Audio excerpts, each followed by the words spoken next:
Well, good morning, everyone who's just joining in to this live webcast of the World Women's Slalom Final. My name is Tony Lyford, your announcer for the duration of this event. Thanks a lot for stopping by and tuning in to the World Women's Slalom Final. You'll find the list of our Lady Slalom finalists on the live scoring site. That live scoring page. I'll bring the link up for you in just a moment, and there it is in just a tick. Yeah, there's the live results. Some of the results that have been coming through have been a little bit less than live, unfortunately, because of basically you. You've all been hitting that site trying to get the live results, and unfortunately, it's kind of melted the server that's serving it over in France. But they are trying to make some repairs to it right now to try and get live scores through for these events today at the very least. But you can at least get the timetable and also the running orders for the ladies slalom final. All right then, so we'll switch over to this graphic. If you want to hit me up with an email during the course of this event, or want to write me a nice little letter or something like that, one or two of you have been kind enough to do that.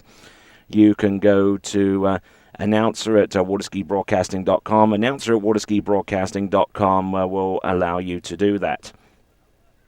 So we've got 12 of the world's finest slalom skiers on tap to take to the water.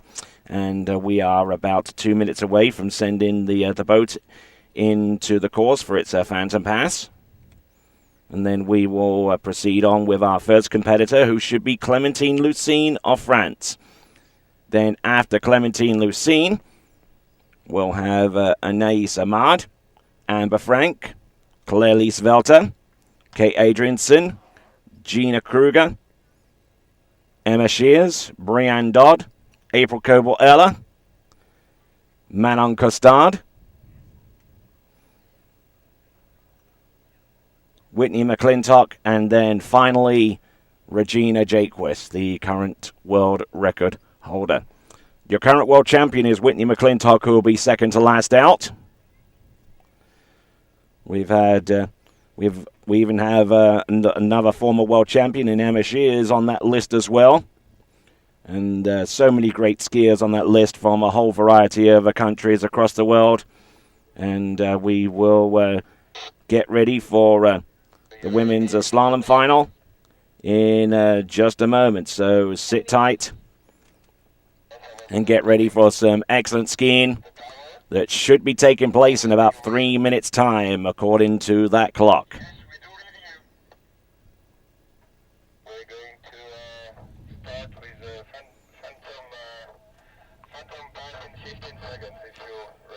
Okay, ladies and gentlemen, we are about to bring the boat out onto the course for its Phantom Pass. And this will represent the very last time that this boat will be used to pull a World Championship Women's Slalom Final. It will be replaced by the new model of Mastercraft, the Pro Star of 2014.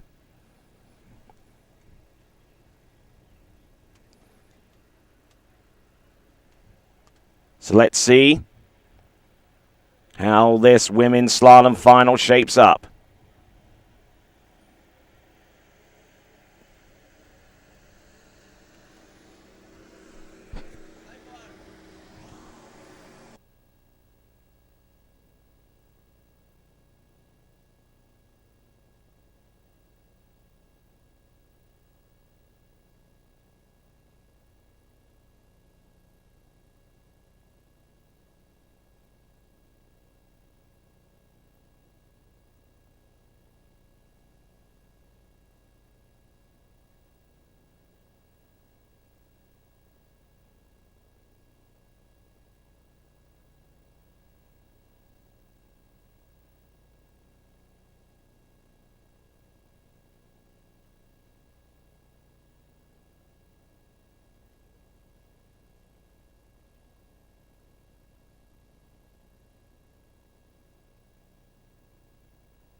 Okay, the boat making its way back to the dock to pick up our first competitor.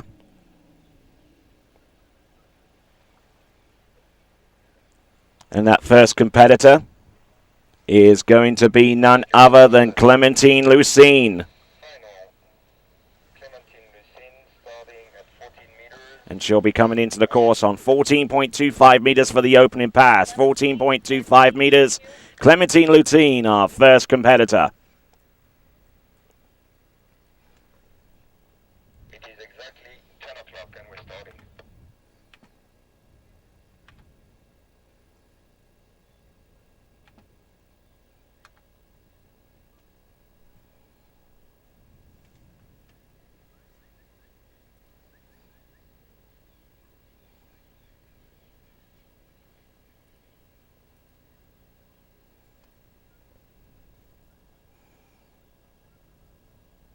Clementine Lucine, 40 meters,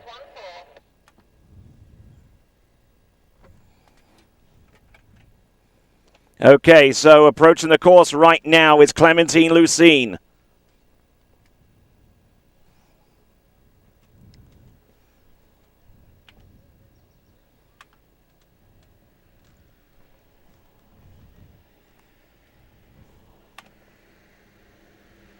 Round number 1, good to go round number 2.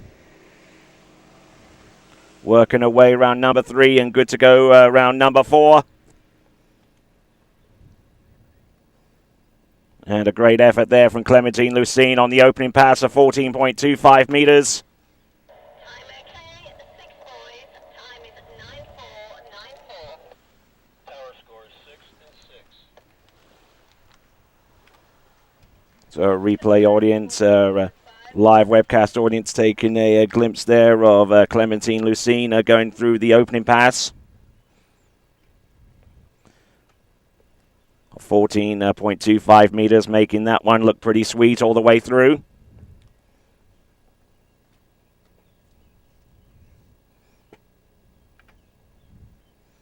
So, Clementine Lucine, one pass down, anticipates several more to come for her.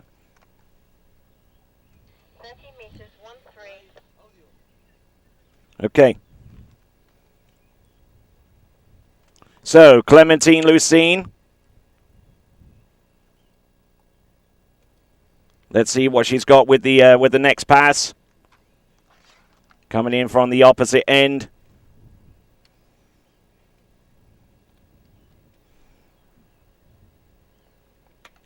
Here she comes with her entrance gates into buoy number 1. Look at her go. Round number 1 and 2. Keeping the flow going from one end of the course to the next. Clementine Lucine doing a fine job on 30 meters. And there we go. Great effort there from Clementine Lucine. Time okay, 6 boys. Time 9-4-9-4. So such a great composure, such great technique there exhibited by Clementine Lucine on that opening 2 passes. She's gotten through. 13 meters.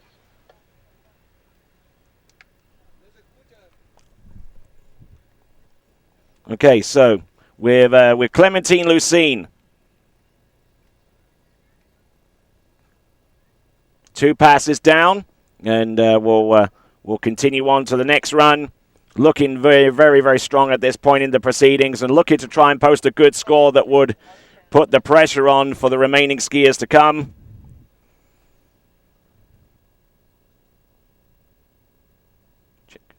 Check.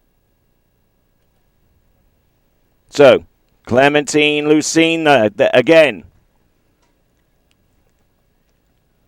Going round the turn island and getting set up for now a pass of 12 meters, having started on 14.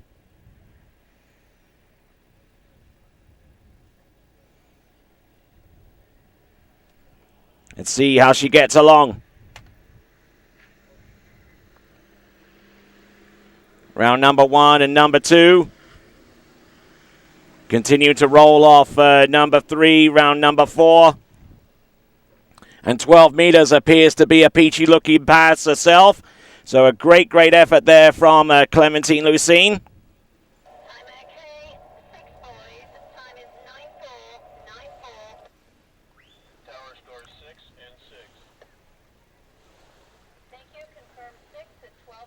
So the 6 buoy count at 12 meters is going Clementine Lucine's way. Apologize to our webcast audience. The pictures are a little bit fuzzy right now, a little bit distorted, but not too sure why. But we're going to try and clean those up between now and the end. Still, the performance on the water is the one of major concern. And Clementine Lucine getting through all 6 buoys there. So now it's going to be 11.25 meters for Clementine Lucine. 11.25 meters. So now it's Clementine. 11.25 meters. Now she's really got to try and establish a score here to really put the heat and the pressure on the skiers to come. Entrance gates, buoy number 1. Round number 2, can she maintain her angle and direction? Yes, she can. Round number 3, look at this. Round number 4, she is all over this pass, and a great looking style there off number 5. Yeah! Clementine Lucine. Great looking run.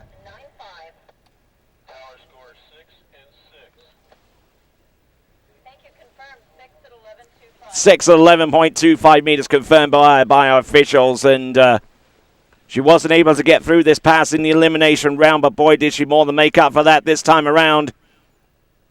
Clementine Lucine doing a grand job out there on 11.25 meters. The preceding passes didn't look too bad either, and now it's going to be a case of how far she runs down 10.75 meters. Great effort there from Clementine as we now turn our attention down towards the opposite end of the lake and how she'll prepare for the next pass. 10.75 meters, 39.5 feet off the standard 75-foot line.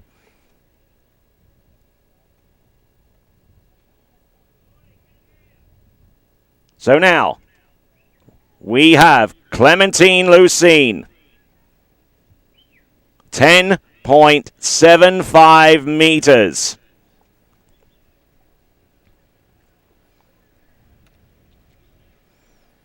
Around the turn island she comes. Let's see what she has to continue on with. Entrance gates, number 1. Oh, a bit of a bobble off that turn. Round number 2, and that is all she wrote there. But ladies and gentlemen, our first skier out on the water, Clementine Lucine. Let's give it up for her, please.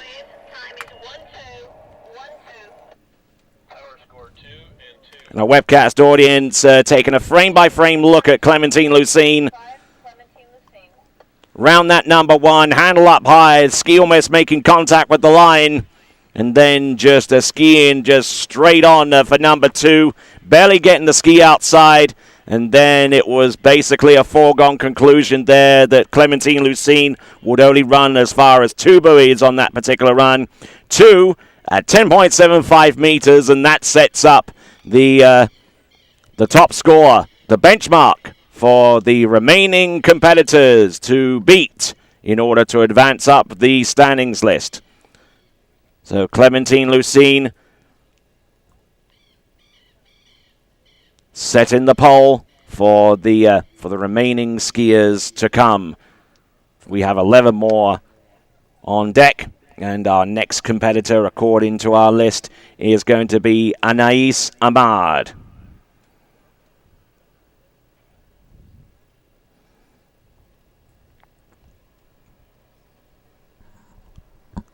So, ladies and gentlemen, let's give her a big cheer as she makes her way back towards the dock. Clementine Lucine.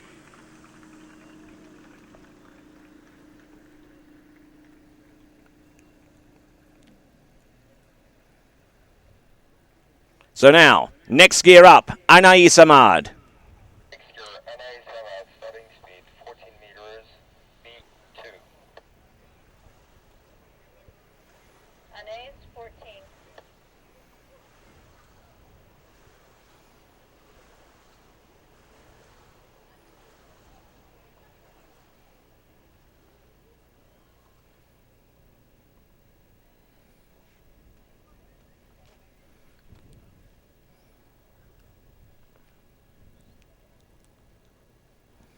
All right then, folks. Anais Amade, next combatant on the water.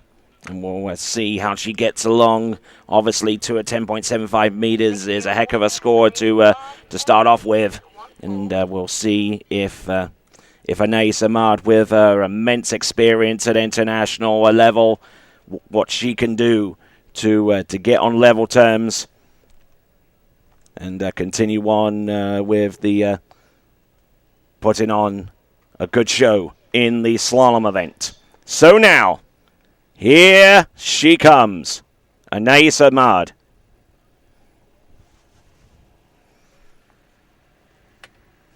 Entrance gates number 1. Doing okay thus far, round number 1. Good to go, round number 2. Smooth as silk on pass number 1. That is Anais Amade. Great effort there. Time okay, 6 boys. Time is 9.494. Tower score 6 and 6. Thank you. Confirm 6 at 14.25 for Anais. So, you guys are watching the replay, and we'll introduce a special guest for you guys joining us at the announcing point. Good morning, Mr. Andy Mapple. How are you doing? I'm good, thanks, Tony. Thanks for having me up here. Why, thank you. And Andy Mapple, certainly one of the very, very best slalom skiers of his generation, in fact, of all time. And certainly, what did you see of Anais with that first pass? Well, I mean, that was just a solid first pass. Obviously, this is the finals of the World Championships. These guys have been waiting a whole 2 years since the last World Championships. And now here, there's one goal to make it to the final. And then the other one is to, the finals, you got to let it all hang out. But you've got to have a couple of passes first to calm the nerves and just get the rhythm going. I thought Anais looked pretty good there, just solid, smooth. And indeed, she did calm her nerves down enough to continue on with 13 meters with the next run. Good start off that number 1. Just letting that ski come hard round on number 2. Keeping some good cross-course direction. Skiing on that Monte Carlo slalom. And round all 6 buoys, and a great effort there for Anais Amade, and looking pretty decent there as well, Andy. Yeah, again, that was just another, solid, these are smooth passes for these guys, but, 32 off is a pass where you can start to get aggressive enough off the backside of the buoys to start to see how the legs feel, how the body's feeling, how the pull of the boat feels, and what to react to. So, from here, we're going to start seeing a little bit more aggressive off the backside of the buoys, and, we're starting to get into passes that really matter. Those first couple of passes are ones that, hey, we don't want to make any mistakes of what it is. But, you start getting into the 12, 11, start going down. That's, now we're starting to work. Yes, indeed. You're absolutely right there. We're on to 12 meters coming up next for Anais Amade. And some good skiing exhibited so far by that experienced French slalom skier. She's been skiing for the French team for a number of years, for as long as I can remember, and recently got married to Aaron Larkin not too long ago. So still celebrating after that, I would imagine. But Anais Amade doing a fantastic job on that run, and now getting set up for this next pass, which is going to be 12 meters. A critical pass here for Anais Amade. Entrance gate number 1, looking okay so far, as she continues to extend well off number 3. Oh, takes a hit off that number 4. Oh, and, disappointment there around number 5. Looked to be all over that pass, Andy, but... That was surprising. She got in kind of a little bit of kind of loose line off number 2, and I thought it looked really good, the correction she made as she was going down the course, and her 4-ball was awesome. I mean, that was a big turn there. But then just carried the speed into 5, but looks like she lost the line a little bit at 5, and that just kind of put her over a little bit too far to be able to hang on to there. I know Anais will be disappointed with that score. Obviously, she has a lot more in her than that, but hey, it's the World Championships. Yes, indeed. You are so right, Andy. You've won this. You've won the world title here at various venues across the world. Your very first world title came in 1981. You had to wait 8 more years to gain your next one in West Palm Beach, and then you went on an absolute tear, picking up a world title after world title. And you certainly know what it's like to ski in these pressure situations. And you ski in pro tournaments all across the world, and they all have some measure of significance. But this is the World Championship, and this is the big McGilla, isn't it? And this is the hard part. You go to the World Championships, and, like Anais right there, obviously a disappointing run. We've all been there as athletes and what that is. But, the disappointing part about the World Championships is you got to wait 2 more years now. That's the hard part about it. Skiing a pro tournament and you don't have a great event, or you didn't win that one, or what that was. Well, you maybe have 1 or 2 weekends and you can get back out there and, relive it and, put some of that energy back into that. That's the thing about the World Championships. That's what makes it so special. There's some of the greatest skiers in the world, and that's, in our sport, who you would think should have won a World Championships and, never had that opportunity. So right you are, Andy, and with that score of 4.5 on 12 meters, that's going to relegate Anais Amade 1 position down below Clementine Lucine. The Clementine Lucine actually came into this event via a runoff with Delphina Klukevan, and she at least promotes herself 1 spot over Anais Amade. So now we focus our attention upon the next competitor. It's going to be Amber Frank of France. And now this is an exciting young skier to watch, as someone that's been really coming up very, very rapidly among the ranks of French slalom talent. But she's recovering off a shoulder injury, and it's going to be very, very interesting to see how she asserts herself in this slalom final, and how much of a risk she's prepared to take in order to get closer to the world title. So here we go, Amber Frank. Look at this, number 1 on 14.25 meters. Obviously taking a little bit of time out to really rock that vapor in practice, and nicely done. Good skiing there from Amber Frank. What did you see out there, Andy? That just looked, just to me, was really confident the way I saw her take the gate. Even the first pass, she was aggressive, making space before number 1. There, I didn't see any signs of any kind of nerves from the beginning of what that was. I thought that was a great opening pass to set a great rhythm and tempo for, what she wants to do here in this set. Yes, and good looking run, and of course, slalom skiing, as it looks at first blush, doesn't look like an event that you would actually sustain a whole bunch of injuries with. But as I said, she's basically coming back from an injury in which she had to spend the best part of a year recovering. How does that play into your mindset? Well, coming back from an injury, obviously that plays into your mindset here and what that is. But the interesting thing in slalom is, you're going from one side to the other, and especially dealing with a shoulder injury, that's going to play one side of the course more than the other. And the thing that you've got to be careful about is staying symmetrical in slalom and not getting too overpowerful on one side and then losing the rhythm, by getting out of symmetry. All right, and we look for Amber Frank to come into the course. Good effort, round number 1. A little bit back off number 2 as she continues to roll from one side to the next. Oh, look at this. Pretty close to symmetric as possible there on both sides. Amber Frank doing a sterling job out there with that run. And looking to get some good cross-course traction to stay early with the course. And name of the game here is staying in front of each turn and being as early as you can.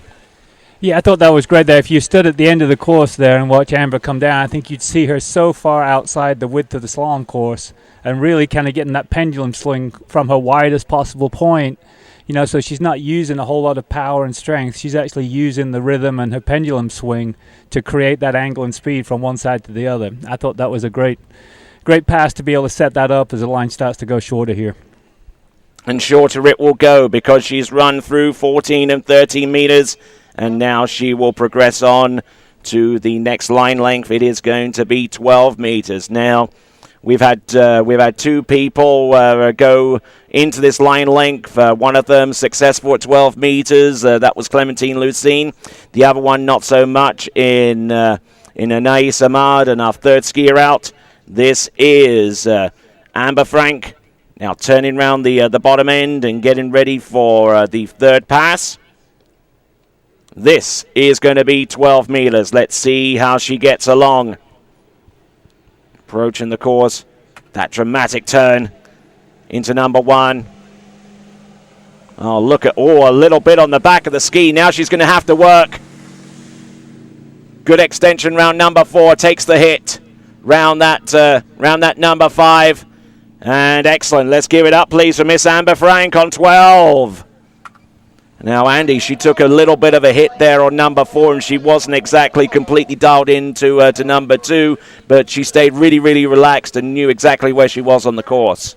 Yeah, I think we saw another, again, from our standpoint here, Tony, we saw a great gate and a great number 1, and I think she just kind of got out to that 2 ball a little bit probably ahead of where she expected to, and the buoy, when she wanted to turn, I think was still a little bit in front of her, and she had to kind of come out of that lean a little bit and stand up, which then creates the ski to go a little bit straighter. So when she finished the turn, she actually turned into the line a little bit and got a little bit of slack line. But a great just composure and recovery there to come into the offside at 3 ball, smooth 3 ball, and knowing that she's coming into her onside at 4.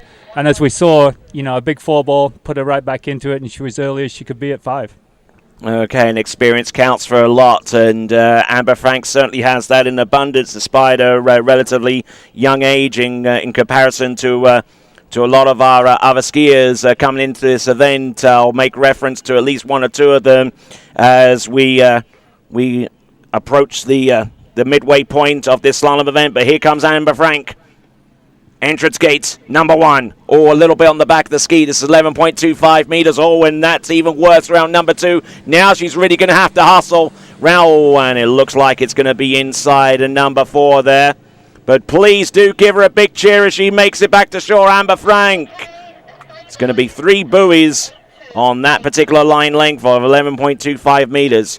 And Andy, 1 or 2 errors you may be able to recover from on 13 or on 12 meters, not nearly as much on 11. No, you get to 11 meters, it doesn't matter whether you're, the guys or the girls or whatever. 11 meters, you've got to commit. And it looked like then a little bit, from this standpoint, it looked like the gate was fairly good, but then coming through 1 ball, like halfway, something maybe didn't look right to her or feel right, and she kind of checked herself a little bit, which then put her on the tail of the ski out of number 1, obviously then fast and straight to number 2. Not, going for the 2 she wanted, but not quite getting there, and then just putting it too far down course at 3 ball to try to get anything done and out of that. Yes, and Amber Frank now on shore and contemplating the score that she produced. It is a 3 at 11.25 meters, 3 at 11. And our next athlete to take to the water is going to be former European slalom champion Claire-Lise Valter.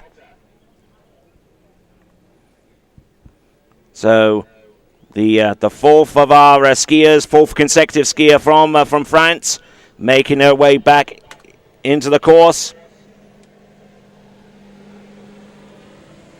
French slalom specialist.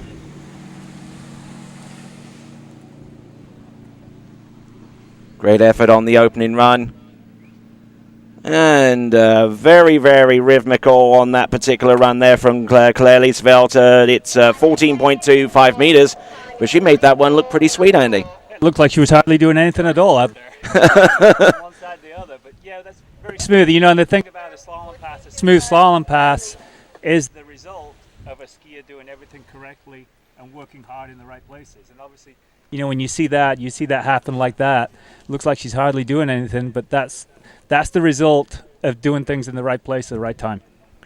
Certainly, you're absolutely right, and some great skiing thus far from Claire-Lise Valter, and we look forward to seeing some good stuff there from her.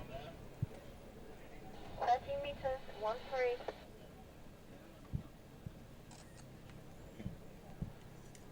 Claire-Lise Valter, 13 meters, as we get set to go towards the to complete the 1/3 section of this this women's slalom final. Approaching that course, 55 kilometers mile an hour. The boat must maintain all the way throughout the course. Looking in very, very fine shape indeed. Can't fault her too much on this pass.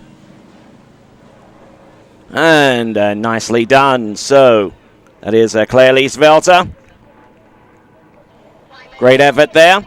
And Andy looking very smooth on that slalom ski, and certainly ski design and ski characteristics playing a lot into slaloming technique, and as someone that designs your own slalom skis, I don't think you could agree with that more.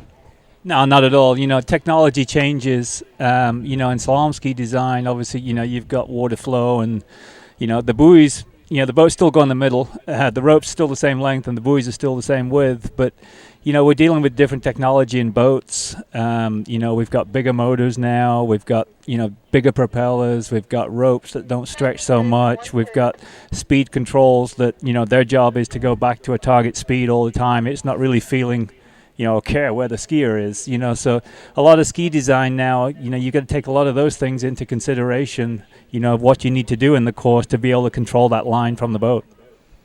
And certainly, and we'll talk to Andy in a few minutes about his latest project for Maple Skis. But we'll talk with him about that, and we'll see what Claire-Lise Valter can do. Entrance gates number 1. Continuing to roll around that number 2. Look at her go. Certainly like her style. Very, very still on top of the ski. Maintaining great balance across the course. So that is Claire-Lise Valter. Exceptional job there for her on that particular run. And Andy, balance definitely the name of the game coming into each turn. And no exception to that here for Claire-Lise. No, that was really nice. What I really like there to see, she's got very, very little body movement. You could see even from one side to another, she's not moving around with the upper body or even with the legs or the hips. She's very controlled, just keeping everything very much in alignment so that when she rotates off the buoy, she's already in a strong pulling position to be able to pick up that pull, as soon as she can off the buoy. And we saw that basically off each side, symmetrical off the course, off both sides. And that's why you saw, she was as early going into 6 as what she was coming into 2 there. Right, you are there, and going from one side of the course to the next, looking very, very stable indeed, looking very, very balanced on top of that slalom ski.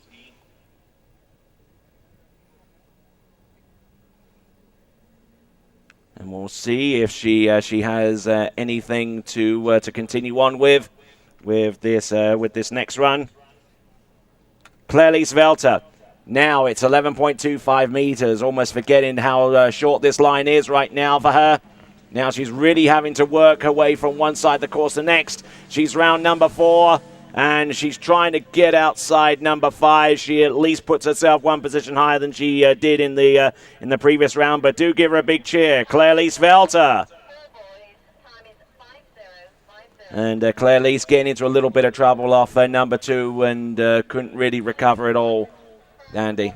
Yeah, we saw it actually from the standpoint the number 1 looked pretty good and coming into 2, but she just coming out of 2, she kind of got back on the ski or got the ski a little bit too far out in front of her and couldn't pick up the line as soon as she wanted off the backside of 2, which caused her then to have to try to work really hard behind the boat. And the trouble is with working really hard behind the boat when you don't have the angle off the buoy is you create a lot of speed going in the direction you've already got. And we saw that there, that she carried just excessive speed into 3 and couldn't get the rotation that she needed to make up that time, in order to make that turn she wanted on 4-ball there. So we're now almost approaching the halfway portion of the event. Our next competitor up from Belgium, it's going to be Kate Adriaensen. Now, Kate Adriaensen, a student at Louisiana State University in Baton Rouge. has spent time in Florida recently to train for this event, as well as at Bennett. And let's see what she's got.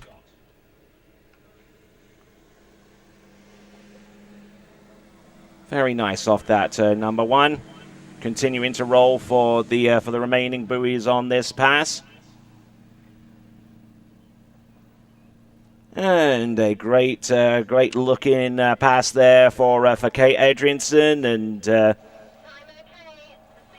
good style, good precision, and great skiing. And she's had some really good coaching recently by Vincent de Souberon. And a lot of these skiers actually employing the services of a personal coach or personal trainer from wherever they happen to be in the world. So coaching definitely playing a big role. How important was it for you, Andy, coming through? Coaching obviously was very important for me from the beginning. I think it's part of, here, water skiing, we're looking at individuals out there on the water, but you know what, it's a team that makes things happen. All of my world championships, all of my events that I've won, if it wasn't for the people that were around me and, the people that helped me, my family, my wife, your coaches or different people that help you along the way and what that was, you can't do this on your own. It's about the team that you have around you. And I'm sure that's meant as a little bit of a shout out to Mr. Paul Seaton, who's probably watching from Canada. But here comes Kate Adriaensen, round number one. Good to go round that number two. Excellent stuff round number 3, 4, and 5, and number 6. So there we go. That is Kate Adriaensen. Very, very precise with that pass, and that was the 13-meter line. We'll get confirmation of that, and great looking skiing from Kate. Anything out of the ordinary you see, Andy? No, I just thought she looked very strong there. She looked very confident off the turns, controlling the line very well. Looked confident and strong right there. One of the neat things about this World Championships here, in water skiing, you have to be able to deal with all kinds of conditions. But from a skier's standpoint, this site and this facility here is just got to be a dream for these slalom skiers coming off the dock, knowing that, every pass, up the lake, down the lake, wherever you're going, they're not dealing with any kind of incremental conditions or anything. You're not going out there worrying if there's going to be rollers off 3-ball or 4-ball or the wind's coming across there. Today it's one of the most perfect situations I've seen in a World Championships that, every skier, the conditions are just the same for everyone. Yes, indeed. Great conditions here at Lago Los Moros, and the Mirandas really putting on a good show here for the World Championship as we get ready for Kate Adriaensen approaching the course right now. This is going to be the 12-meter line. Minimum starting line length for these ladies was 14.25 meters. Fantastic effort here thus far from Kate Adriaensen. Round number 4, good to go on 5. Number 6. And a superb effort there from Kate. As we look at this again, and despite a potentially nervous situation of being in the women's slalom final for the very first time, she's coping with it exceptionally well. She looks really good. It looks like she's just being aggressive. She's putting everything out there. And we saw that start when I saw her come around number 1. It looked like everything was really deep off of number 1. I thought, and to myself, I was like, "Whoa, that was going to deep." But I saw her do it all the way through the course. And that's just a sign that she's confident in what she's doing. And she's giving it all out there. And it's a finals of World Championships. That's, you've got to put everything out there. You don't want to go back to the dock feeling like you left anything out there. And it looks like she's skiing that way. Yes, and definitely not inclined to leave anything on the table with her slalom skiing at this point. Kate Adriaensen has gotten through 14, 13, and 12. It's going to be 11.25 meters coming up next. We'll wonder whether we'll get to see a skier coming on 13 meters to open up her account, but that's a little bit far ahead to think about. We've got Kate Adriaensen. This is 11.25 meters, needs to start Oh, and gets it off number 1. Look at this. Round number 2 on the back of the ski, but manages to get round number... Oh, look at that. She's deep off 3. She keeps the angle going. Oh, and she was early into 4 and knew that she had a chance to run it and unfortunately went down. But ladies and gentlemen, let's give it up, please, for Kate Adriaensen of Belgium. Now, Andy, she had a real good opportunity to run that particular pass and got in deep off number 3, but off balance into number 4, and it was all curtains for her after that. I thought that was one of the best starts that we've seen. Looking at it from here and how much time and space she had into 2 ball, and she handled it quite well out of 2, but it looked like coming around 3, she dropped kind of the upper body over a little bit, and you saw her head drop over, which kind of dropped the shoulders over and put her kind of into a very strong pull, very strong lean, really early off the buoy. And when that happens, it's very hard to maintain that power in behind the boat when the boat's starting to compensate for that load that you just put on it. And we saw there it started to just pull her out a little bit as she came off the second wake coming into 4. The speed control of the boat, obviously you pulled it down, it's going to respond back a little bit. And her pull basically was just a little bit short coming into 4, and she was too narrow to actually get a rotation off of 4. But, wow, very strong start. Yes, indeed. Unfortunately, unable to continue on with that particular run. But certainly a commendable effort there from Kate Adriaensen. As we now look out to see Gina Krueger for her opening pass. This is going to be 14.25 meter. Now, Gina Krueger is a name that we've seen been thrown around a little bit recently in terms of her great slaloming ability. And Gina Krueger, who now works for Water Ski Magazine in Central Florida, has an occupation beyond water skiing. Not much beyond water skiing, but there is that obvious distraction. But how important or how less important is it to have something going on other than what you ordinarily do on the water, Andy? I think it depends on the person of how they deal with it. I don't think there's any harm, especially in, if you're doing one event, especially to be able to do, to work or have other activities. It's great. It relaxes the mind. It takes the mind away from skiing. Sometimes, these guys, everybody's so competitive at this level that sometimes you can overthink everything.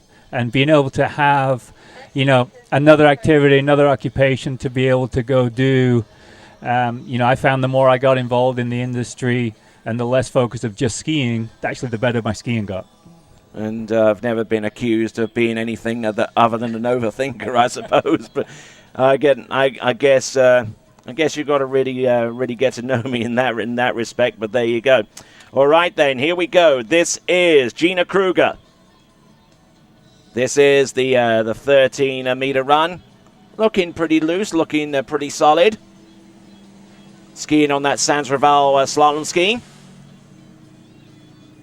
And it's good to see some other slalom makes coming through into the market. No doubt Andy will have his opinion on his own brand, of course, but we've seen a breakthrough with some slalom ski manufacturers. Got Monte Carlo slalom skis. We've got Sans Rival. Obviously, Reflex has been in the market for years and has basically kind of rebranded themselves within the last few.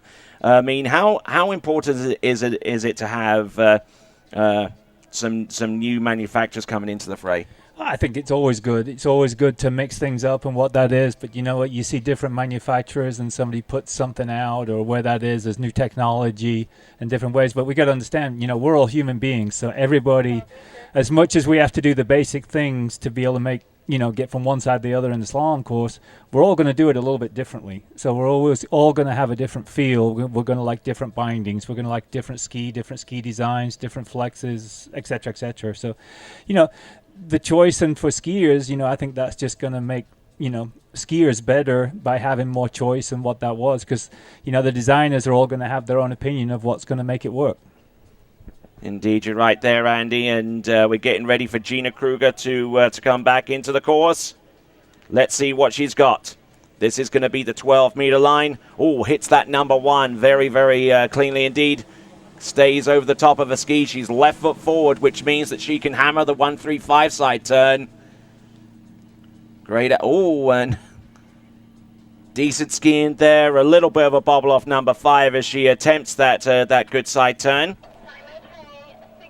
And good skiing there from Gina Krueger, and looking pretty strong on 12 meters. Now, she took a little bit of a hit off number 5, and that kind of woke her up a little bit. But how's that going to play into 11.25 meters? You know, I actually don't think that'll be a bad thing. This is the first one I've seen, with the left foot, the ski on the left foot here.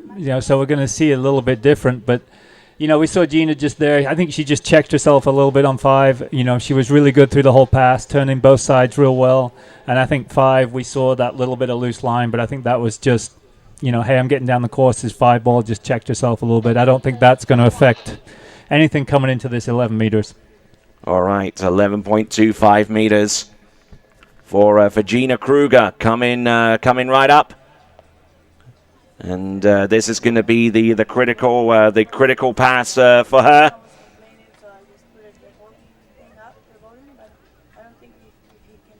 So here we go. This is Gina Krueger coming in. Entrance gates number 1. In a good position off the... Oh! And I was just about to say that, and unfortunately, the kiss of death, I'm afraid, Andy. Yeah, a little bit there. Kind of looks like she got a pretty strong one. Coming into 2, looks like she was carrying a little bit of speed, but, also what we see's happened here, we've got a little bit of a tailwind kicked up. And especially at that end, I think you're feeling a little bit more, so it's going to create the skis to carry a little bit more speed. And, obviously being aggressive, going for it at, 11 meters, what you have to do. She had to go for it on that turn at 2, and unfortunately just kind of spun out around the backside of the buoy there. And there you go, Gina Krueger with, 1.5 at 11.25 meters. Will not allow her to advance up the leaderboard in any way, shape, or form. And next skier is going to be Emma Shears, attempting to roll back the years.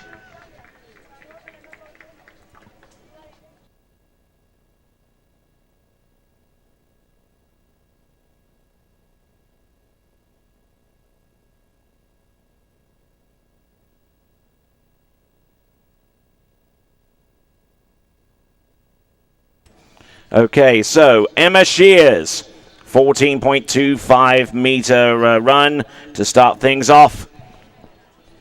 A very, very aggressive slalom skier, and towards the end of Andy's professional career, it was about the time that Emma Shears came into play.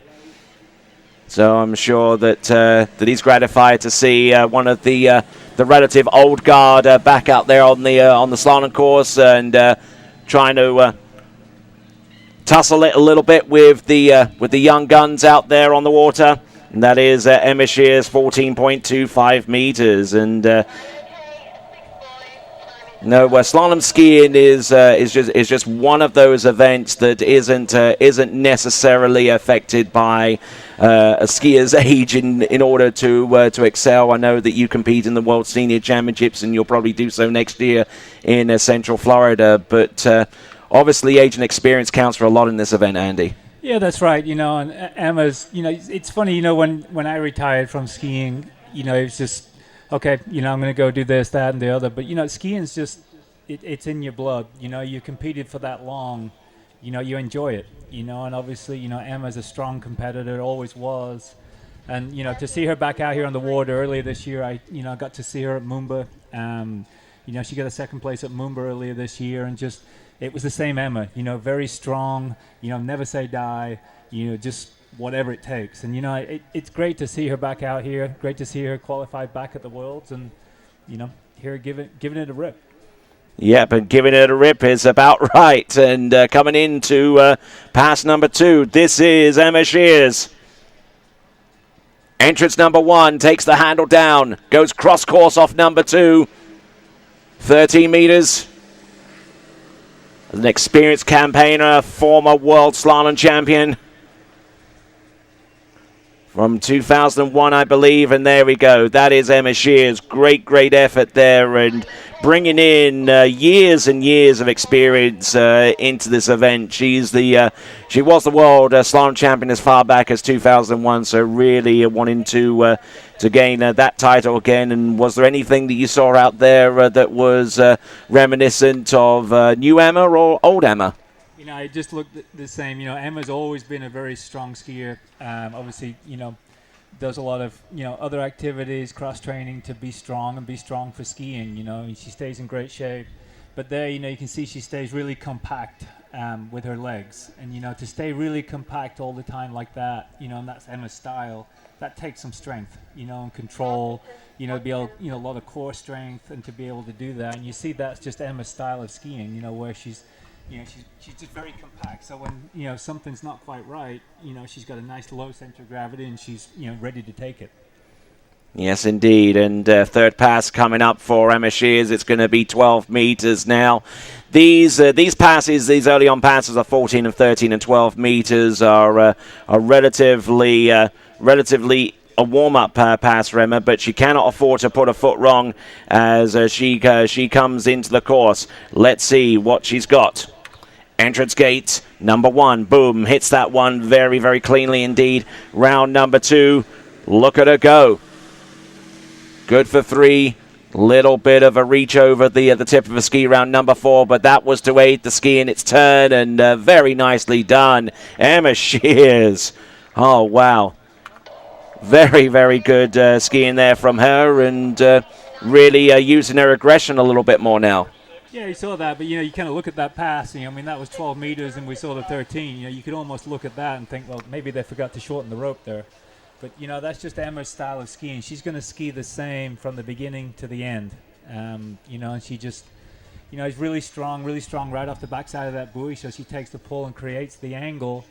Not one of the tallest slalom skiers, but you don't have to be tall if you can create that rotation and that angle and that pull early, which we see Emma do here really well. And getting up on the course early and often is very, very much the name of the game. And it's some fantastic skiing that I've seen so far from Emma. She is not looking to put a foot wrong thus far, and great skiing. Took a bit of a hit off her number 5 towards the end of 12 meters, but the experience and the strength there really played into that particular aspect. As we now look at Emma Shears approach the course at 11.25 meters off 38 off. We've only seen one skier that has made it through this pass, and will our next one be Emma Shears? Well, she's definitely going to try and give it a go. Round number 4. Can she make it outside 5? Oh, look. Oh, and round number 5 getting that far. She's in second place right now, I believe, with 4.5. So let's give it up, please, for the former world slalom champion, Emma Shears.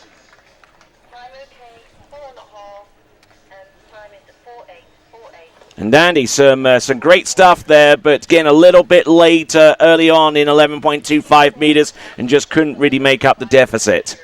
Yeah, there Emma definitely didn't get the 2 ball that she wanted. Kind of turn on 2, kind of got a little bit from what I saw here, a little bit kind of, I don't know if she got over-rotated and then pulled out, so she lost her direction and angle to 3. But, 3 coming into her onside, and, Emma's way of skiing, just staying aggressive.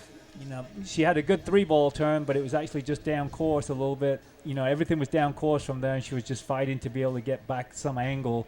But once you get down course, you get kind of a little bit further behind the boat, so you lose that width of your pendulum swing. So your angle and direction doesn't come as early off the buoy, so then you're fighting the pull of the boat all the way down, which, a great effort. Emma, there was no way, we were going to stand up and that was be done. We were going to go down to the end there. She saw Emma went, even as late as she went for that big 5 there. Okay, and now we work our way down towards our next competitor from Canada. It's going to be Brienne Dodd. Nice one-handed gate shot. Looking good so far. Looking very, very fluid out there on the slalom course, I do have to say. So Brienne Dodd of Canada working her way through that opening pass, and at this early stage looking in very, very fine form indeed. Now, Andy, you've seen a whole bunch of slalom styles across the years: compressed style, straight back style, just grip it and rip it, and all kinds of gate approaches. She employs the one-handed gate approach. What are the advantages or disadvantages of doing that? Again, I think it's all obviously. I mean, it's all down to the skier. Kind of the one-handed gate approach. There's different ways of doing it. What I saw Brienne there do, it's kind of like what it helps her do is help get her ski between her and the boat a little bit sooner. In the rotation in as you turn in for the gate.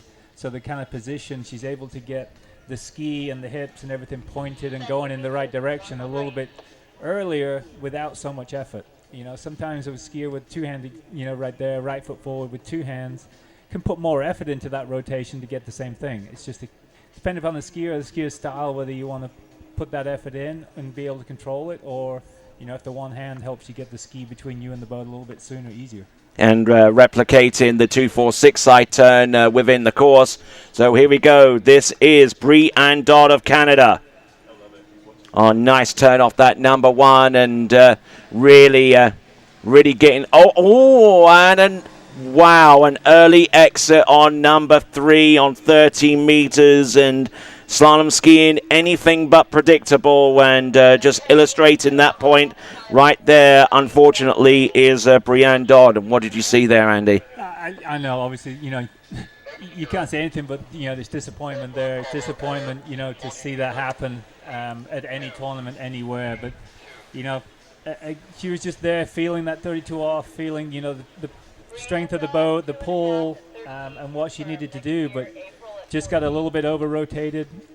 Looked like the head kind of overtook the body a little bit, and just kind of got ahead of herself, and then that pull was too much to be able to hold, too much angle for that line length.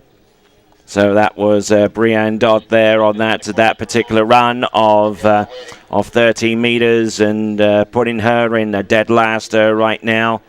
And our next competitor from the United States of America, and a skier that does almost as much off the water as she does on. From Lillington, North Carolina, it's going to be April Coble-Eller.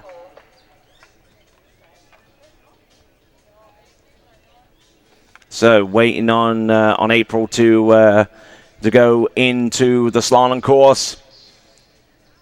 1997 U.S. Masters overall champion, has won a whole string of slalom titles over the years, but not skiing in the overall competition anymore, focusing exclusively upon slalom skiing, and it's definitely yielded some great results over the last few years. Good cross-course action from 2 to 3.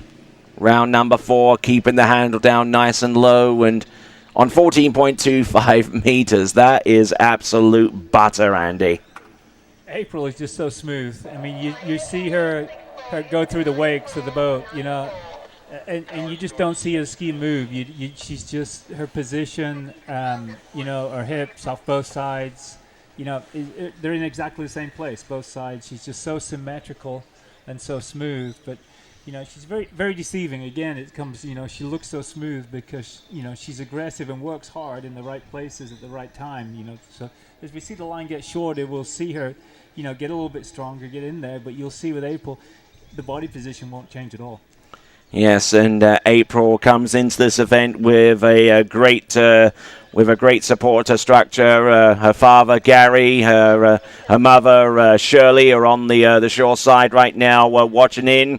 And I'm sure that she has friends and extended family from all across the world watching in on this webcast in North Carolina and all states beyond the boundaries of NC. So here we go. This is April Coble-Eller.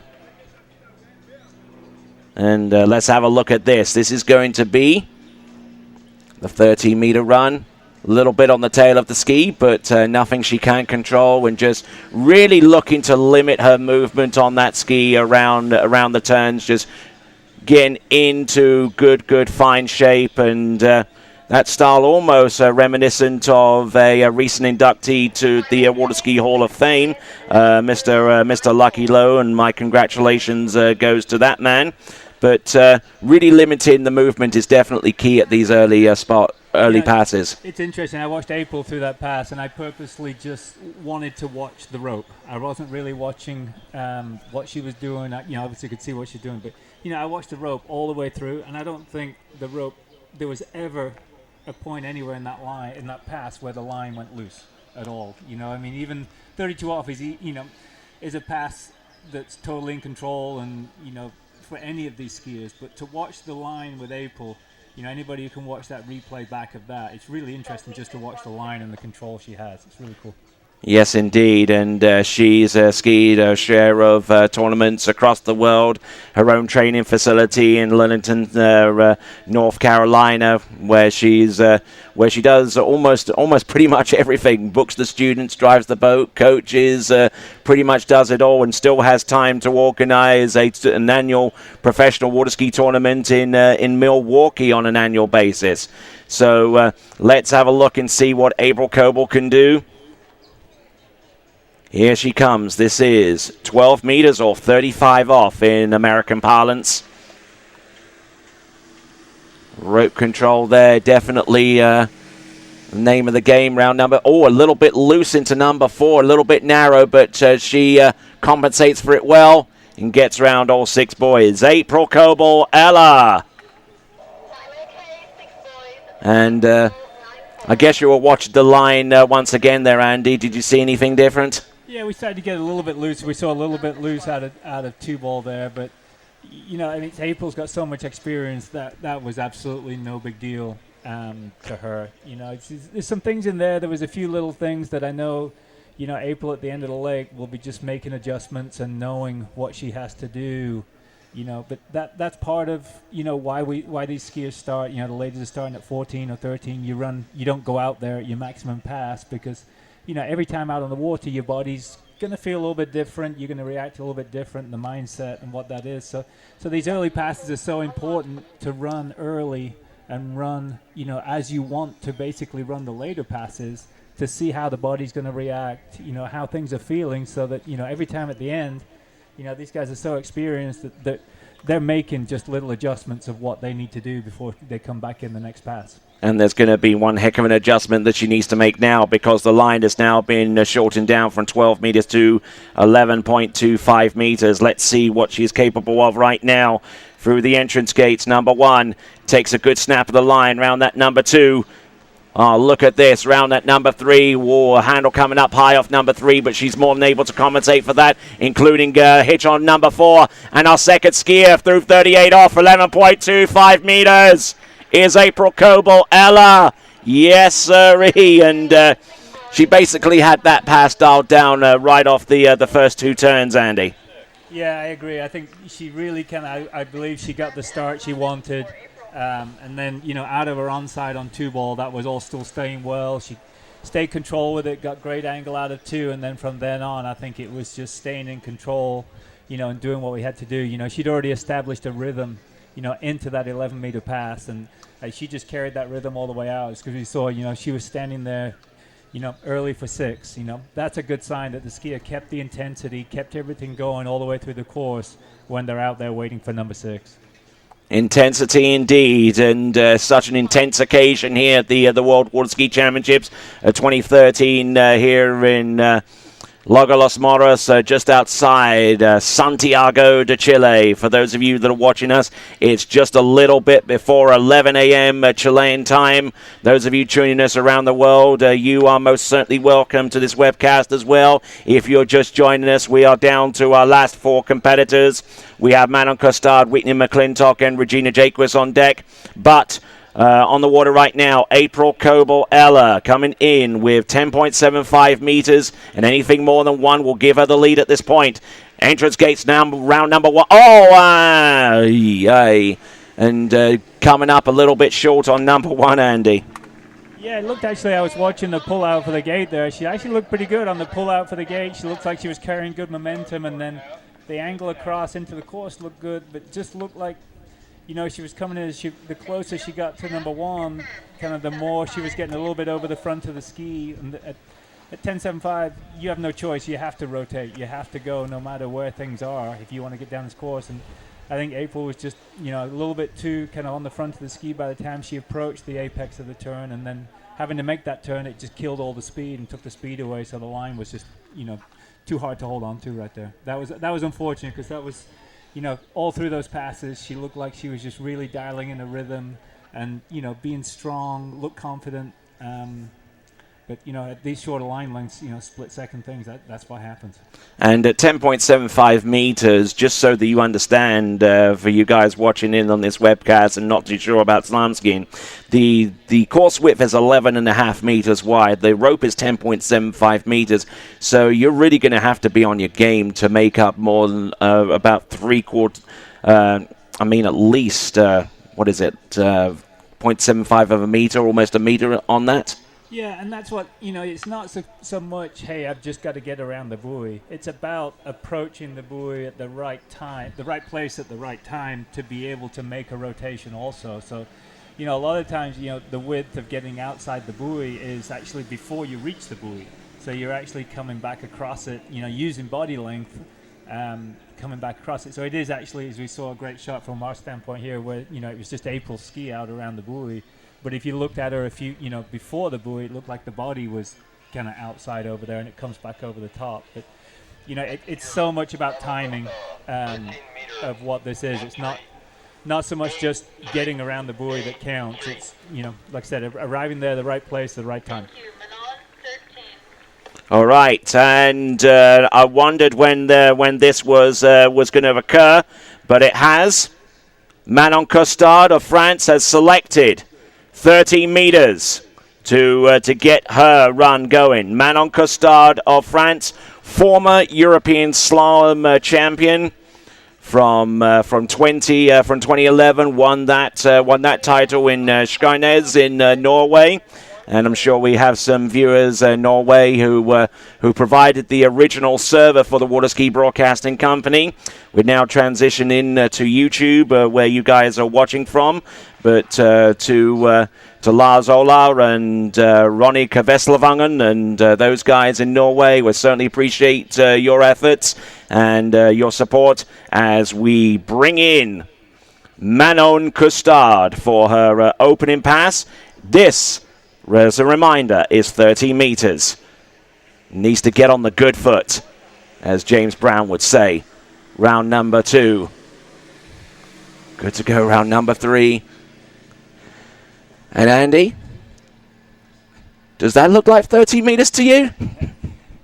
You can tell, man. Some of these skiers, at this level, some like to start a little bit shorter. There's several reasons you can look at starting on a shorter line length. One is you feel like, okay, I'm going to save some energy and be stronger at my shorter line lengths.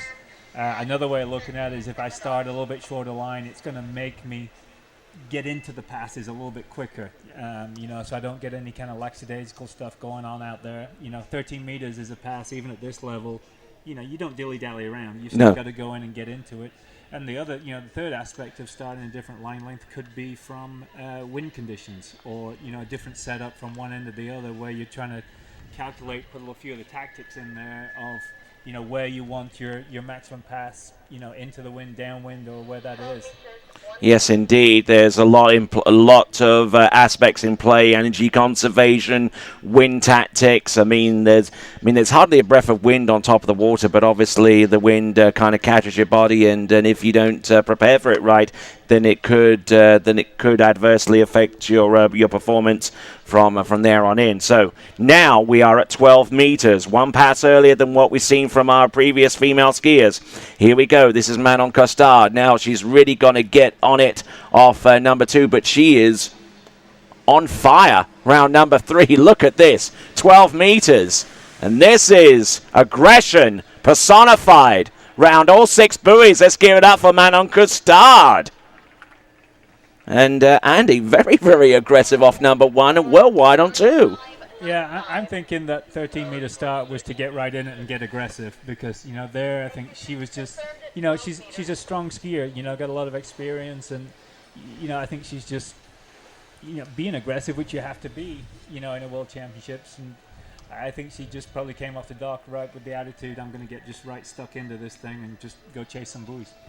Absolutely sparing nothing out there. Manon Costard going in on 13 meters and getting ready for the 12-meter pass and ran through 12 meters, 35 off the standard 75-foot line. For those of you joining us from the United States of America, everywhere else in the world, they measure the rope using the metric system, but I'll try and play along to both sets of audiences who are watching online. Just checking in on the statistics right now, and we'll give you a little bit of an indication as to how many of you are actually watching this event. It's going to be quite a large number, I would fancy. Indeed, it is. You have no idea. Okay, here we go. This is Manon Costard coming into the course. Here's the entrance gate, number 1. Oh no! And she had an aggressive start on 13 meters and on 12, but she just plain flat out ran out of steam on 11. Yeah, I mean, left foot forward, obviously, she had a strong gait there, kind of came around and it looked like just, basically I think that was just Tony just, overcooked it, And with left foot forward coming in there, it's 11 meters going for the big start, and that was just, obviously as you saw there, that, she wasn't obviously late coming into that, it was just, we overcooked it, just kind of rotated a little bit too quick, a little bit too much for her to hold on. It's kind of hard to see behind the spray, but there was no break in that spray that we saw from our line, so it's just basically, for me, I think it's overcooked there. And our current leader, who came right off the dock, our first competitor, Clementine Lucine, won at 39.5 off 10.75 meters with 2 skiers remaining. She's on the podium right now. Could you ever imagine that? Welcome to the World Championships. Yes, indeed. That's what we see. That's what we see happen here. We see nerves play a part. A lot of different reasons. And the other thing, Clementine was in a position that, hey, I'm coming right off the dock. It's perfect conditions. She just went out and just chased everything she could, and then let everything else happen from there. And of course, many events have been won from that first skier off the dock. Yes, indeed. And not only does that score of 1 at 10.75 obviously put her on the podium, but there could well be some implications in the overall competition because Clementine Lucine actually improved upon the previous round by a few buoys. We'll try and get some indication as to whether she's improved up in the overall battle. The leader, Regina Jaquess, overnight in the overall competition, and she'll be skiing out last, but not before our next competitor takes the water, the current world and 2-time world slalom champion from Canada, Whitney McClintock. Thank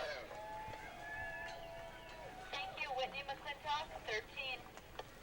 And Whitney McClintock going with the same tactic, 13 meters. And she's been on a tear in the last few seasons, winning her first World Slalom title in front of a partisan crowd there in Canada at the Lakes at Casting Stone at Predator Bay Water Ski Club, just outside Calgary, and she defended that title successfully 2 years later in 2011, and hopefully wanting to do the same this time around in Chile, and chasing down the most winningest winner of women's single event titles. That's Helena Schalander with 4 consecutive World Slalom titles. She's halfway there. Let's see if she can maintain it. Going on the opening pass of 13 meters. Chasing history, folks. Round number 3. Good to go round number 4. Number 5, and looking pretty good on that pink radar vapor. Yeah, that was really nice. You watch Whitney ski, is very technical. She's very strong both physically and mentally, and very technical. Her coach, Matt Reaney, they work very closely on things that a lot of people don't even see, and what they're working on, different things, and being able to make that work and just finding what works. Whitney, Real quick, I mean, Whitney was a number of years ago at the Masters, I remember. I think may have been even Whitney's first Masters in slalom in the first round. You know, she was top seed, you know, after first round. And I remember standing next to Matt, and Matt, you know, asked her, did you really want to be top seed? And she just looked at him straight in the eye and said, yes. You know, so that's just a sign of the mental toughness of what she wants. She knows what she wants, and you know what, she obviously works very hard and where that is. So, you know, all these skiers, you know, Regina's on the dock, you know, Whitney's out there, you know, all these skiers are very, very strong mentally, but, you know, you can see some, you know, tough mental focus going on in these slalom passes here. And she comes from an extended water ski family, the famous McClintocks. Jeff and Joel, I'm sure, are watching right now with immense interest as Whitney McClintock takes number 1 and number 2. This pass is 12 meters. Don't forget, she went in on 13 or 32 off. This is 35 off, 12 meters. Good extension round, buoy number 5, and all over that pass like white on rice. Great effort there from Whitney McClintock, and looking very, very strong out there, Andy. Yeah, like Whitney again. You know, a skier doesn't move around a lot on the ski, but you know, a skier that actually carries good speed all the way through the turn. You know, there's not a lot of speed change in Whitney skiing. You know, she'll carry speed, she'll carry momentum through the turns, and just, you know, her position and line control, she's just able to rotate through the backside, get the ski under the line, you know, and be able to just maintain that body position and maintain speed. You know, you kill too much speed, somewhere you've got to gain it all back. Yeah, certainly again good speed control on the turns, and obviously years and years ago when slalom design was in its infancy, basically you were always told to get across the wakes as soon as you can, slow that ski down, and really take off as much speed as you can prior to the turn. It's changed a lot over the years with new slalom ski designs being able to turn basically on a dime with while still maintaining quite a bit of water speed, and we'll explain a little bit about that in just a moment or so. But in the meantime, here comes Whitney McClintock. Let's see what she has. The entrance gate, buoy number 1. Oh, look at that turn. Continuing to roll off number 2. Pink ski, pink boots, really getting across the course very, very nicely indeed, and very, very aggressive there. That's Whitney McClintock. Don't forget, that was 11.25 meters. She made that look like 12. Yeah. There was some confidence in that pass there, you know, and confidence comes from, you know, training, preparing.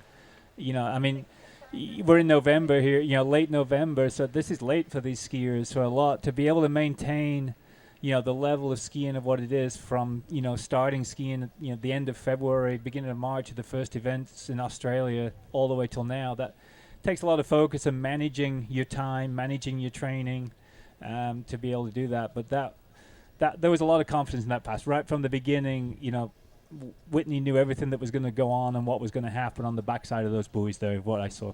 Okay, because we've placed Clementine Lucine on the podium with her score of 1 at 10.75 meters.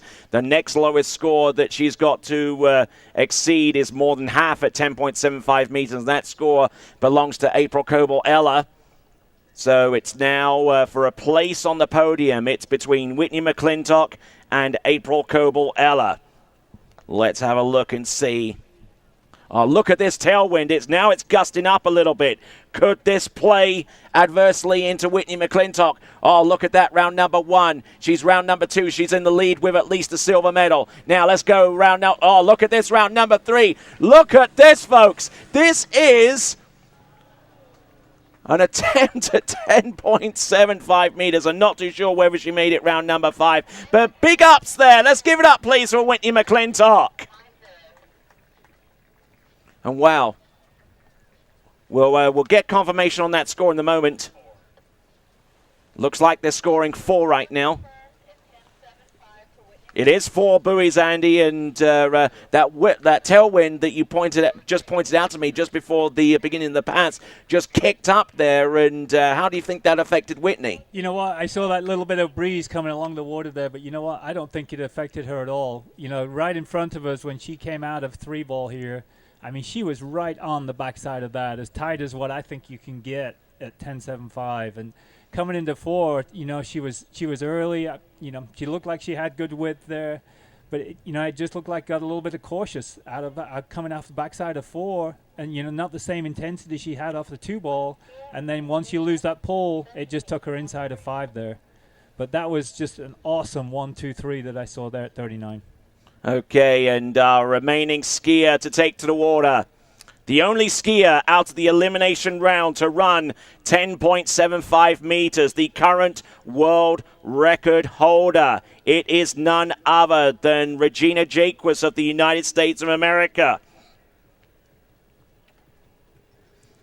Entrance gate number 1. Looking good thus far.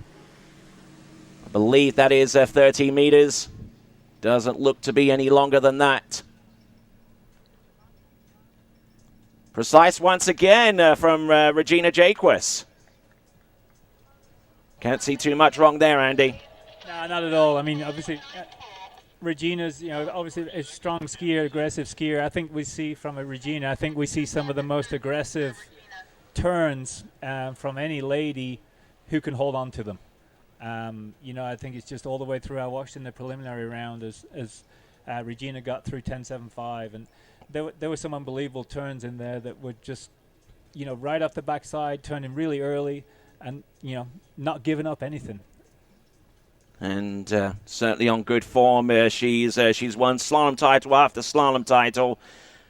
I mean, let's check off on some of these titles. I mean, she's won Masters, Malibu Open. She's, everything, I think. Pretty much everything, including that Eagle Sports Katie shoot-off where she was up against the record holders Nate Smith and Chris Parrish, and she basically showed them the way home in that one.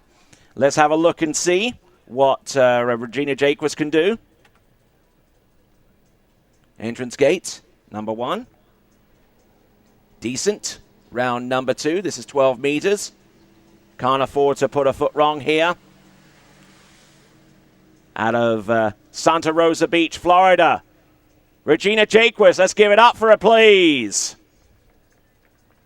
Oh, man. Looking in great shape there. And that 12-meter pass looks just like most people's 14s.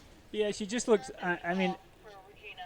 it's really cool to watch Regina. She looks like so calm in the pre-turn as she's coming into the buoy, so calm. You can see the extension is very controlled in what it is. And then, right from the apex of the turn, you can just see everything just is like, just wham. Everything's around. She's going, rotates everything exactly where she wants to go. She knows where she wants to go. Obviously in her mind, she knows what that's going to look like, and she puts everything there. And certainly on fire there. And 11.25 meters coming up, and she's right now 10 buoys away from matching Whitney McClintock right now. Confirmed score of 4 on that pass of 10.75 meters. So it's for the championship of the world. Regina Jaquess. Regina Jaquess, who, aside from her on-water activities, runs a compounding pharmacy in Santa Rosa Beach. Oh, on the back of the ski. Look at her go. How she handles the pressure and the situation at 11.25 meters. She is early and wide on 5 and 6. Can you believe it? I can't, Andy. What about you? That's just, I watched her just several events this year, and, as a skier, the more events you win, obviously the greater your confidence grows. But Regina stays within herself, with that, you see her around, she's always got a smile on, she's always really, polite and nice with everybody. What that is, that, she's a skier who's, won all these events, what that is, but it looks like, this could be her first Worlds, just the way her energy level and what she's enjoying to be here, and that's what this sport's about. I mean, the skiers, whether you win here or not, everybody comes here to win a gold medal. But if you don't, you enjoy the experience. And she started winning world titles, like 10 years ago in 2003 over in Clermont in Central Florida, where that World Championships was co-held by the United States and the Swiss Federation. And I mean, she's absolutely on fire right now in the slalom event. There is absolutely no two ways about it. But here is the pass, 10.75 meters. Let's see what she's got. Regina Jaquess of the United States of America. Turns straight back in. Round number 1. Oh, takes a big hit off number 1. Oh, look at this. Early on number 3, rearing up on the back of the ski. Oh, look at this. She is going to take the world title in the most emphatic of fashions. Yeah, buddy. Not a lot you can do with that. Are you kidding awesome. me there, Andy? I mean, to come to the World Championships, run 10.75 in both rounds, just puts an exclamation point on all her achievements of what she's done over the last few years in slalom and just dominating what that is. She was not the smoothest skier out there coming through that. I mean, obviously her 11 meter was good, but she got in a little bit deep on one, maybe a little deeper than she wanted, but just that confidence and experience and knowing her skiing, knowing her style, knowing her equipment, she was just able to keep going. I mean, even after 3, she was on the tail coming around, but it doesn't affect her. I mean, she just, okay, that's a little mistake. She doesn't dwell on it, whatever it is. She just moves right forward. And I can see Jim Jaquess and Karen Jaquess jumping for joy. Sure, Karen Jaquess herself is sobbing in delight. I'm sure Dave Good is over there as well, providing her with the good Nano NXT, and I'm sure she has plenty of supporters from around the world. Now looking at her attempt at a new course record. She set the course record with 1 at 10.25 in the previous round. Let's see what she can do. She's already won the title. She's got that on lock. She's round number 1, and there you go. 1 buoy at 10.25 meters. And I know it's hard to be critical on that particular run on 10.25 meters, 41 off. But what do you see happen here? That was just, I mean, she came in there, but that was Regina's style. I mean, even, you won the World Championship going around 5 balls, she kept going. What I saw, she came into that pass, came through the gates into 1, like she was going to run that one too. I mean, she had a perfect conditions, very, very slight headwind, but, it wasn't back down. It was still all go, and that's just Regina's style, just flat out. Absolutely fantastic there, Regina Jaquess, and the medalists. Clementine Lucine in bronze, Whitney McClintock in second, and your gold medalist and world champion, Regina Jaquess.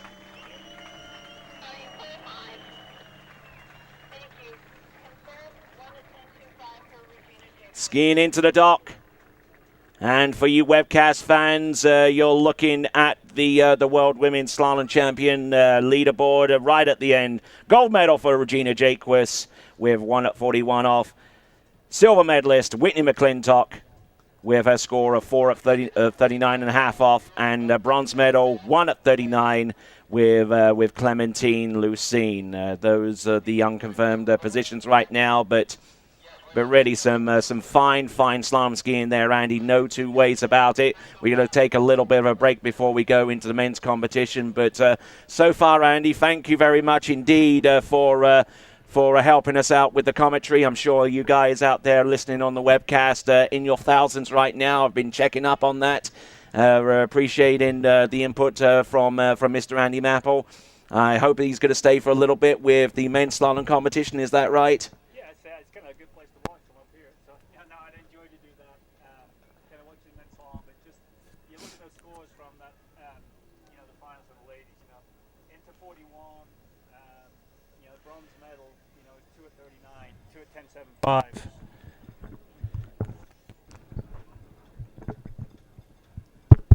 Okay, so you cut out a little bit there, Andy, but I was just saying, it's just a testament to this site and what this is. Obviously, to the skiers' ability and what that is, but it shows, just how great conditions are here in Chile. Just, 1 at 41 and to win the event, and third place was 2 at 39.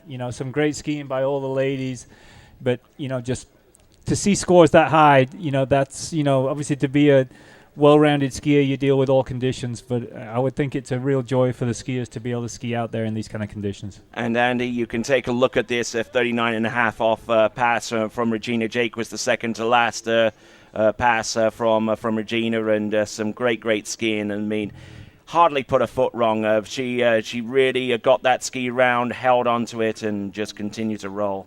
Yeah, I mean, Regina's style, even though, you can critique that, obviously it's 6 at 39. It's hard to critique that, anytime, especially under pressure in the World Championships. But, if you really wanted to get into it and see things, I mean, you can see on this, if you follow her spray, through some of the turns where there's a hitch in that, that's where she comes around the turn, she loses the direction. But, Regina's got so much confidence and strength and understanding her body and her talents of what she can do.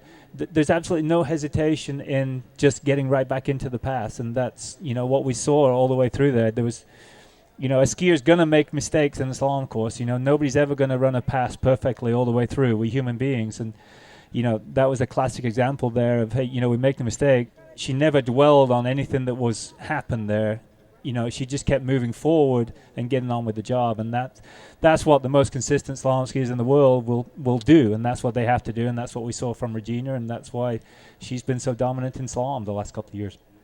Okay, folks, the Men's Slalom World Championship will be coming up in a few moments, but sit tight whilst we put some fuel in the boat and get everything coordinated. Andy's going to be coming back in just a few moments, and we'll continue on with the World Championship, and some great skiing to come, no doubt, and our webcast audience joining us from all across the world. So thank you very much for your attendance, and this is for you guys. Thank you very much indeed for tuning in. This portion of the webcast will terminate in just a few seconds, but stay on youtube.com/waterski broadcasting. The webcast for the men's slalom final will be coming up in just a few moments, so please sit tight. The continuation of the 2013 World Waterski Championships will have the 12 of the top men's slalom skiers in all the world. We've just surpassed 1.5 hours of coverage for the 12 skiers in the women's final. But for now, from the women's slalom final, it is ciao. Stay with youtube.com/waterski broadcasting, because the live viewer for the men's slalom final will be popping up in just a few seconds.